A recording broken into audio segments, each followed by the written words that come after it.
কবি সুকান্তের সেই দৃঢ় অঙ্গীকার, এই ভারত ভূমিকে নবজাতকের বাসযোগ্য করে যাব আবার।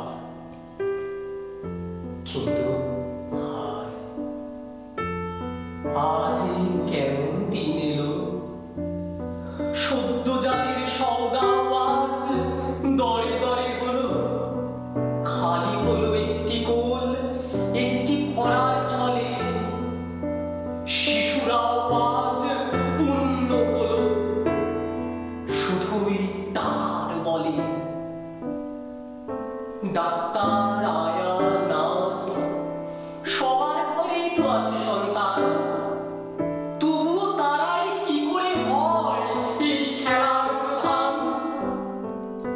যাদের দেওয়ার কথা ছিল নতুন জীবনদান, তাদের হাতে হচ্ছে দেখো শিশুর বলিদান।